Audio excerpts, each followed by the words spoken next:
Mauricio Pozo. Mauricio, por favor, podría encender su cámara para poder... Exacto. Qué gusto verlo, Mauricio. Buenos días. Su micrófono, por favor, que no se lo escucha, si fuera tan amable. Estoy con... Ahora sí, ahora sí. Antes Ya, estaba ok. leyéndole los labios, nada más. Bueno, un gusto estar con ustedes. Gracias por la entrevista. Sí, Mauricio, siempre es un gusto hablar con la gente que más sabe. Decía mi amigo Alberto Cortés, callar cuando habla el que más sabe, esa es la clave si se tiene deseos de saber. Y yo sé que estoy hablando con alguien que sabe y en cada entrevista trato de aprender algo más. Quiero que me explique, más que una pregunta es una explicación.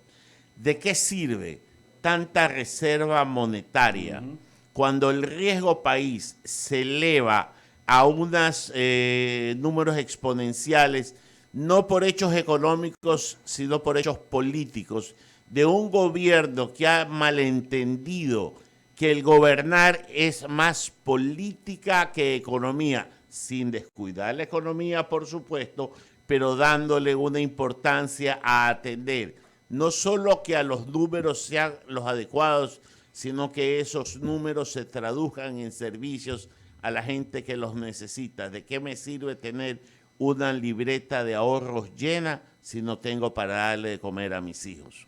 Buenos días, Mauricio. Buenos días.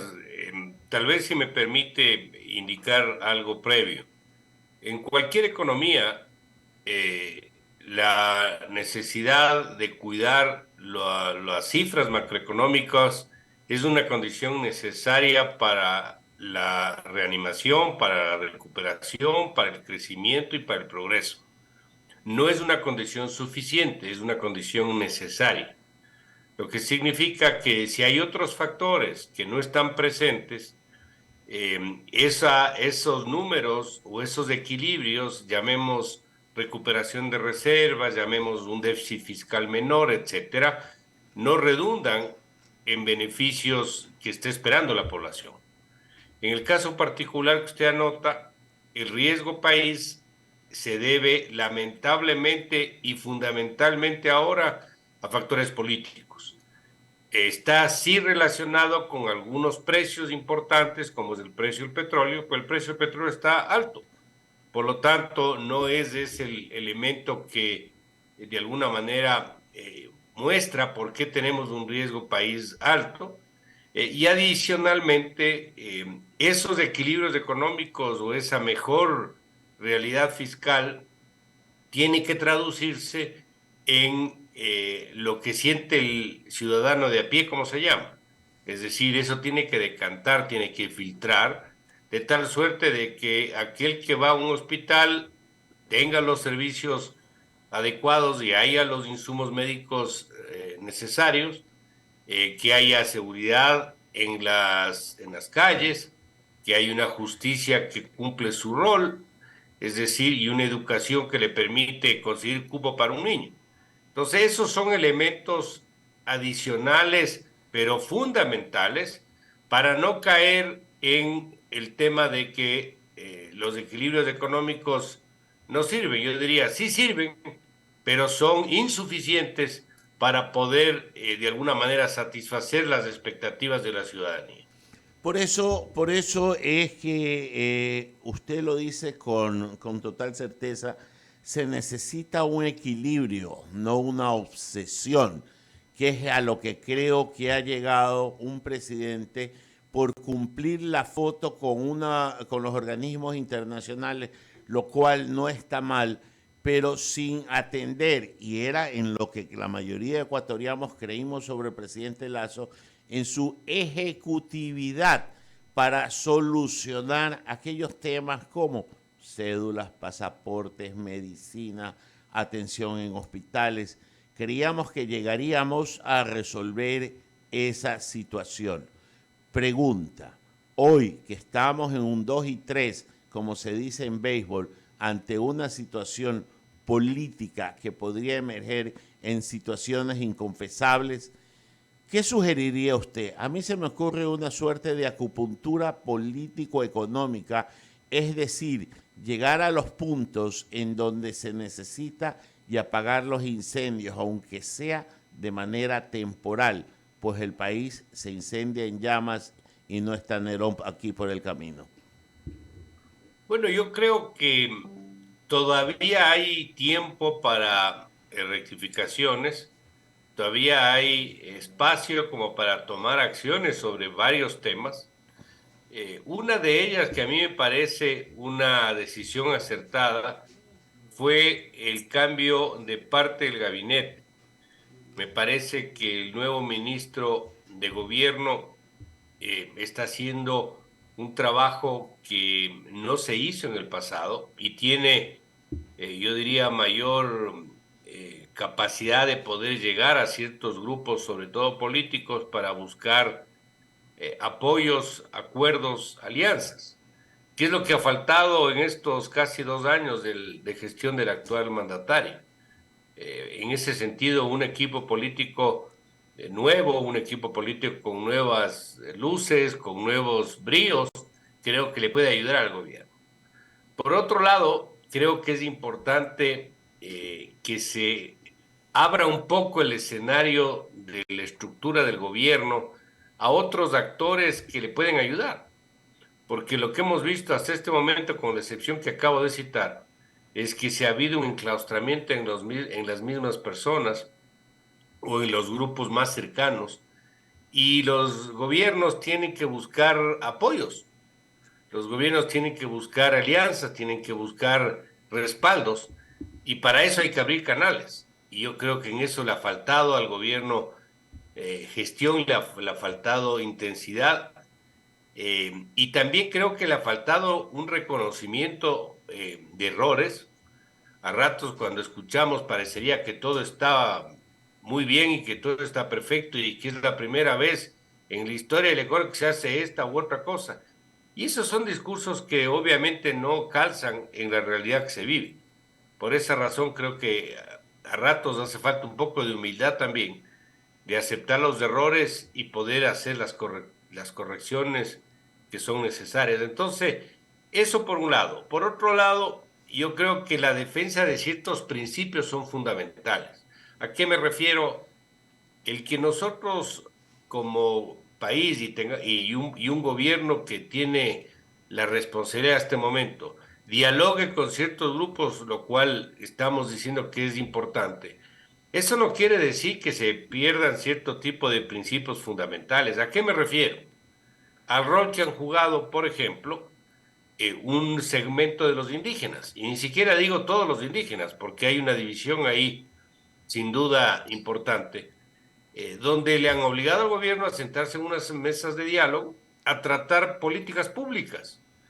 Esas discusiones, esos diálogos para tratar temas de caminos vecinales, de atención médica rural, de insumos agrícolas en mejores condiciones, de créditos baratos, se entiende. Pero para tratar políticas públicas como es la política petrolera, la política minera, el manejo de los subsidios en general, me parece que es un exceso, porque primero no hay una representación de los ecuatorianos en totalidad. Ellos representan un porcentaje respetable pero minoritario. ¿Y eso qué significa? Que ¿dónde está la opinión para esas políticas públicas de los artesanos, de los industriales, de los comerciantes, de los constructores? No existe esa presencia. ¿A dónde quiero llegar? Que ahí el gobierno creo que tiene la opción todavía de poder defender los principios, atender ciertas necesidades, pero no volverse esclavo de pedidos de ciertos sectores, porque ahí obviamente se ve una debilidad que ven los mercados, le castigan también ahí por el riesgo país y el país sigue de alguna manera dando vueltas en el mismo sitio. Entonces, yo le diría que hay espacio, veremos cómo se comporta eh, el gobierno en las siguientes fechas. Esperaríamos que la Asamblea pueda también apoyar sin duda, y que el país encuentre una ruta, porque caso contrario estaremos siempre apostando de que qué va a pasar mañana, si se va a mantener el régimen, si no se va a mantener, y en esa incertidumbre el país lamentablemente no puede avanzar. La soberbia y la prepotencia siempre han sido malas consejeras en las decisiones de cualquier índole, en el sector privado, en el sector personal, en el sector público.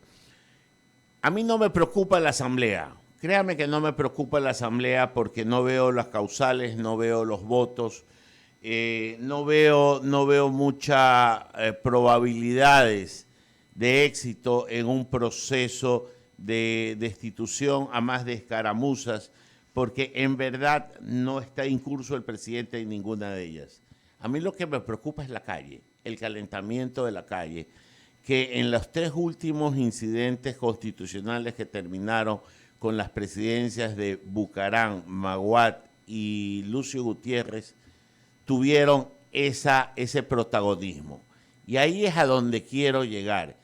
Usted dice que tienen, y no con falta de razón, que les hacen opinar de todo. Y resultaría que yo tengo que ir con piedras y palos a reclamar mis derechos cuando los canales del derecho son otros. Es la palabra, es la asamblea, son los gremios, son los medios, son, digamos que también las redes sociales para decir, pero cuando se hace oídos sordos a este tema, más parece que el presidente necesitaría que un ministro de gobierno, un otorrinolaringólogo, para que le pueda activar el escuchar más y el probablemente hablar menos. Usted tiene mucha razón. Si usted le pone una balanza a los riesgos, pongámoslo así, yo le tengo más riesgos a las calles que a la Asamblea Nacional. Sí, creo que no hay ahí la fuerza como para emprender en una desinstitucionalización del país. Y tampoco le conviene al país de ninguna manera el rompimiento del régimen vigente. Buscar presidentes interinos para llamar a elecciones me parece que no es el mecanismo.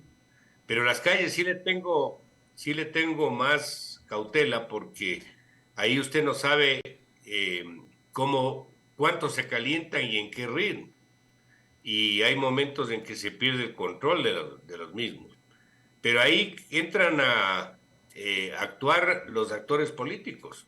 Y el gobierno debe tener ahí un equipo lo suficientemente sólido para poder eh, manejar esta situación de alguna manera y que las autoridades del orden público, la Policía Nacional, las Fuerzas Armadas hagan su trabajo, el trabajo de hacer respetar la Constitución. Una cosa es el derecho a la protesta, una cosa es el derecho a la resistencia, pero aquí no hay derecho a la violencia. Y hemos vivido ya episodios muy lamentables como fue lo que ocurrió el año 19 y lo que ocurrió en junio pasado. Entonces yo creo que ahí el gobierno tiene que hacer una presencia respetuosa a la ley, pero firme. Sí, Y abrir los canales de comunicación para que estos temas de protesta ciudadana no suban de temperatura y las cosas puedan seguir. es una Recuerde lectura, algo, es una recuerde lectura algo, el bastante clara. 19, Sí, dígame. no, le decía que el 19 a mi criterio, recordemos que esto empezó por una protesta a los transportistas y terminó con un pedido de destitución del expresidente Moreno. Ese objetivo es político. Y lo que ocurrió en junio pasado también era un objetivo político. Entonces a mí no me calza el que ahora que vuelvan a las calles va a ser por un objetivo de reivindicación. Yo creo que hay un objetivo político de subirse al poder por la ventana y eso a mí me parece que es absolutamente inadmisible. Lectura totalmente clara. Lo que a mí sí me preocupa es que el ejercicio de la violencia viene de parte de la anarquía generada por probablemente legítimos derechos, pero por motivaciones inconfesables, en donde la fuerza pública, como su nombre lo dice, en legítimo uso de la fuerza que le da el Estado de Derecho y la Constitución, la hace, pero esa misma fuerza tiene los límites de las garantías que dan los derechos humanos hacia los manifestantes. Cuando se produce una confrontación entre la violencia y el derecho.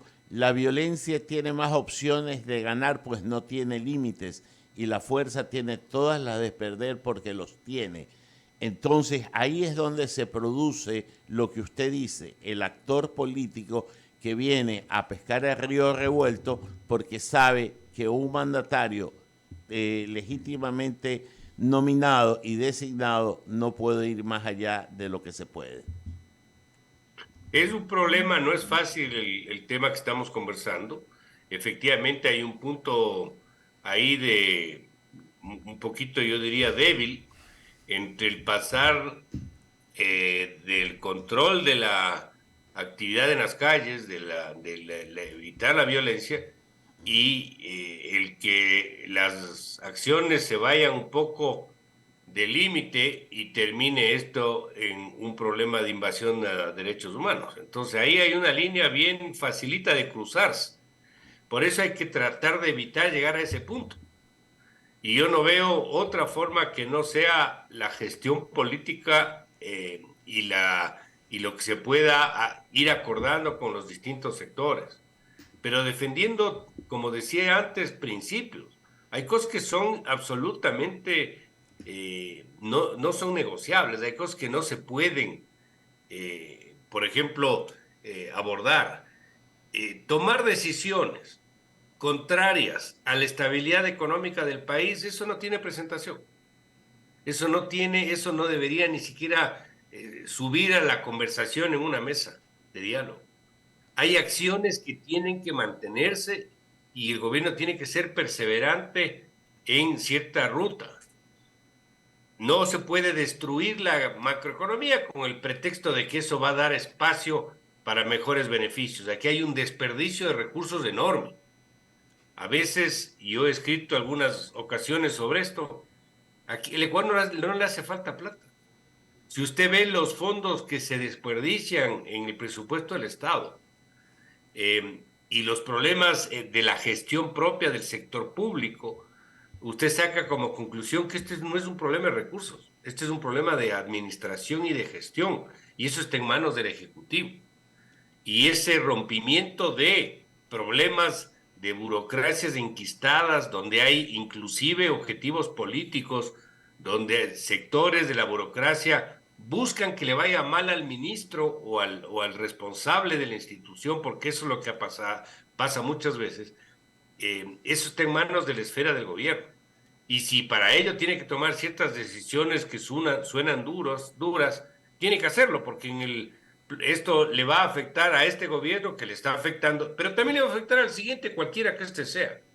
Ahí hay, como digo, una suerte de masa crítica de la burocracia que impide el que se puedan avanzar en ciertas reformas y en ciertas acciones. Y eso tiene que algún rato romperse. La obesidad estatal impide que los recursos se concentren en lo que más se debe concentrar, en salud, en educación, en seguridad, en justicia. Hay mucho desperdicio de fondos y para eso hay que tomar acciones. ¿Usted cree, por ejemplo, que un instituto de seguridad social puede manejarse con 38,000 empleados? Esto es imposible. Y que no me digan que son médicos y enfermeras. Hay una cantidad de actividades, sectores y roles que no están definidos. Ni que toda Entonces, la, yo creo ni que que hay toda bastante la, por hacer. ni que toda la fuerza pública son policías, ni que todos los miembros del Ministerio de Educación son maestros. Yo lo tengo clarísimo, Mauricio, y por eso yo siempre recuerdo una anécdota que la vi, no sé si en un documental o en una película, pero era un presidente americano que quería construir, hacer una parte social y resulta que su ministro de Economía le decía que no había plata. Entonces el presidente llevó a un contador amigo y le dijo, revisa el presupuesto y con un lápiz rojo sácame todo aquello que no necesito, que el Estado no le pasa nada y júntame este dinero. Al cabo de un par de semanas, 3, 4 semanas, lo que sea, le vino, el presidente propuso eso, el ministro de Economía le contestó lo que le contestó y el presidente le replicó diciendo, aquí está la plata, ejecútola. Coincido con usted de que hay muchos huecos por donde se desangra la economía del presupuesto general del Estado. Le paso la entrevista a Enrique San Martín y por mi parte muchas gracias, Mauricio. Muchas ¿Cómo gracias. está, ministro? Bien, leía varios economistas señalaban que cuando se habla del riesgo país no solamente debe considerarse en el aspecto macro, sino también en el micro. Y ellos señalaban que el riesgo país debe considerarse también cuando se va a constituir, qué sé yo, una compañía, una empresa, por un lado, y por el otro, son dos preguntas en una. Primero esto, lo que le dije, el riesgo país a considerar en la creación de una empresa, no necesariamente en función del gobierno. Una empresa como tal puede ser pequeña, mediana, el riesgo país. Y la otra, si a Guayaquil, que es la capital económica del Ecuador, la ponen en el puesto 24 entre los 50 más violentas del mundo, y hablamos de atraer inversores extranjeros y capital extranjero, ¿de qué estamos hablando en el Ecuador, pero puntualmente en Guayaquil? Bueno, el riesgo país del Ecuador, que lamentablemente es el tercero más alto de la región, después de Venezuela, eh, después de Argentina, responde a factores históricos y responde a factores actuales. ¿Cuáles son los históricos? Que el Ecuador lamentablemente ha incumplido con obligaciones de deuda en algunas ocasiones. Quiero solo recordarle al país que el año 2008-2009, durante el gobierno del expresidente Correa, se anunció que el país no iba a pagar la deuda y que inclusive se creó una comisión de auditoría de la deuda. No sé si recuerdan de ese Claro que episodio. sí, así fue. ¿Eso qué significó? Que los precios se fueron al piso y cuando los precios de la deuda estaban en el piso, el gobierno de ese entonces dijo, ahora recompro. Eso se llama jugar con el mercado. Y los mercados dijeron, a ese precio quieren recomprar, ok. ¿Por qué? Porque en ese momento sabían que si no compraban a ese precio no iban a recuperar absolutamente nada. Entonces pagaron 30 o 35% el valor de los papeles, pero la factura nos llegó a lo largo de los años, porque recordemos que todas las veces que hemos buscado financiarnos con la emisión de bonos o papeles en el mercado internacional, nos ha tocado pagar tasas del 8, del 9, del 10%. Entonces, ese antecedente histórico, estoy citando solo un evento, no es el único, incide en el riesgo país. El segundo es que la situación política denota un gobierno débil, con poca capacidad de gestionar y con mucha amenaza permanente. El caso de las movilizaciones es una amenaza permanente, donde los propios mercados internacionales ya empiezan a cuestionarse si el presidente va a poder terminar o no el periodo. Entonces, todo eso leen los mercados y le asignan al Ecuador un riesgo alto. A pesar de que las reservas internacionales se han recuperado, a pesar de que el déficit fiscal es menor, etcétera. Entonces, ese es un tema. ¿Qué significa esto en términos prácticos para responder su primera pregunta? Que esto no es un problema entre macroeconomistas, esto incide en la actividad microeconómica y en la persona del ciudadano común. ¿Por qué Perfecto. razón? Así Porque es. cuando el riesgo país es alto, se encarece el financiamiento a la economía, es decir, las tasas de interés suben, porque las tasas de interés del mercado internacional han subido. Eso le hace más oneroso el financiamiento, decía, y por lo tanto, eso para el crédito normal también incide. Entonces, o las tasas se ajustan de alguna manera o se restringe el crédito y eso termina afectándole al que busca que le presten plata para su negocio privado. Entonces, sí incide eso. Para la inversión extranjera también, porque la inversión extranjera es difícil que venga en un país con niveles de riesgo tan altos, porque el rendimiento que piden es asimismo mucho más alto y eso es mucho más difícil conseguir.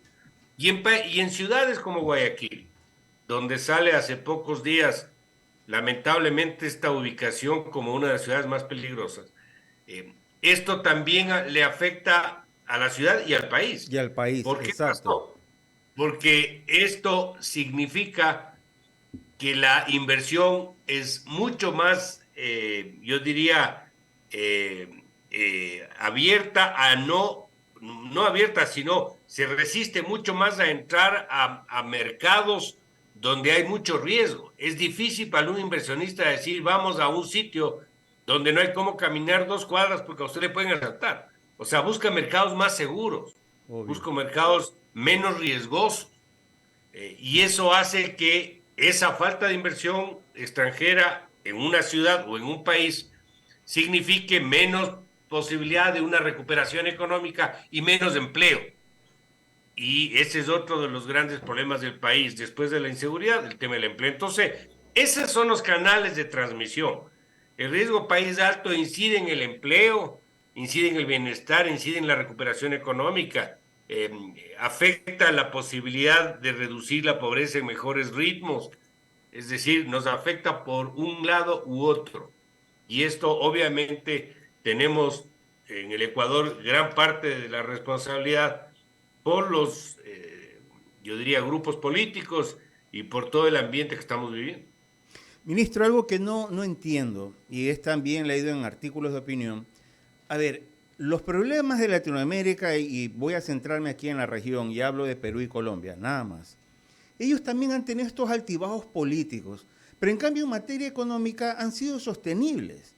Han tenido una política económica coherente, pero no así en el caso del Ecuador. Entonces, la verdad, mire usted, por ejemplo, el caso del Perú. Han destituido presidentes que prácticamente es un récord. Algunos están presos, pero sin embargo sigue ese movimiento económico, digamos, con normalidad, con calma, sin que se afecten exteriormente a la imagen del Perú. De igual manera puede ser a Colombia y con ese antecedente también del narcotráfico como tal, pero sin embargo la economía se activa y cada vez vemos mucho más movimiento. Pero no pasa igual en el Ecuador. O sea, ¿por qué no se mantiene ese hilo? ¿O acaso la ideología tiene más prevalencia sobre la coherencia que debe existir? Fíjese, su pregunta es buena. Le voy a citar el caso solo de los vecinos. En el Perú hay una perseverancia en el manejo de la política económica desde el gobierno de Alberto Fujimori.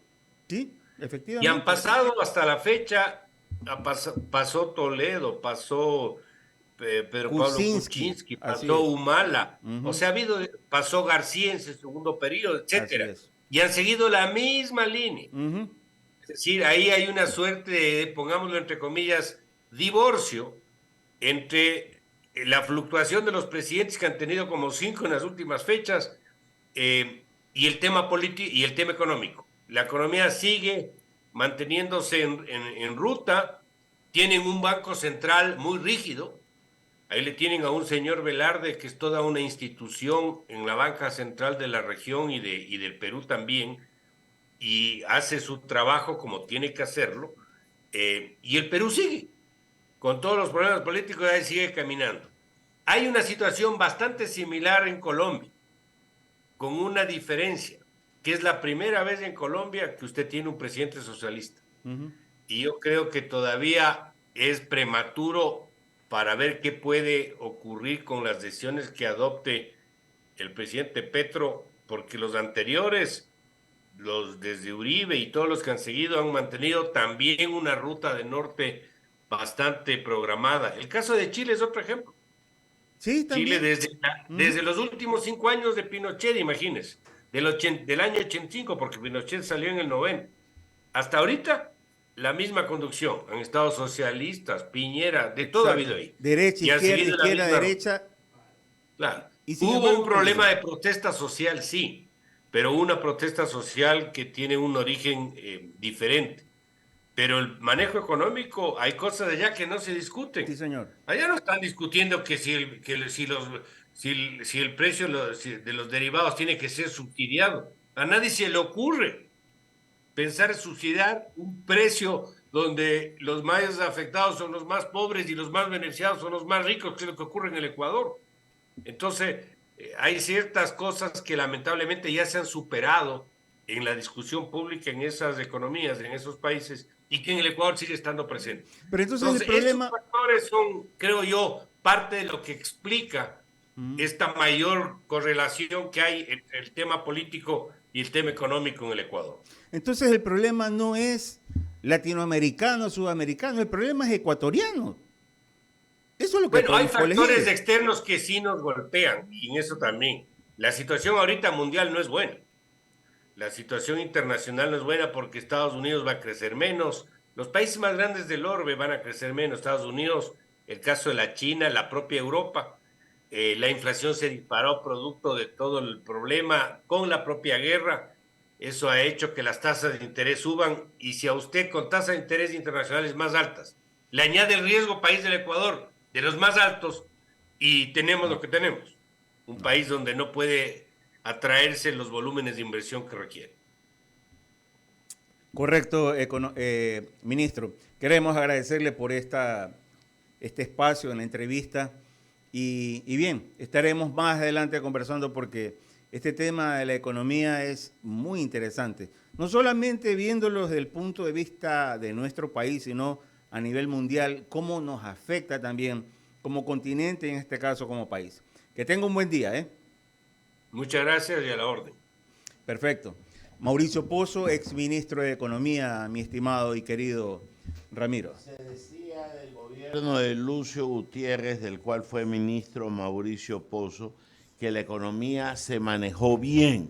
Se manejó tan bien porque no opinaba el presidente, sino que dejaba trabajar a los Mauricios, Mauricio Pozo y Mauricio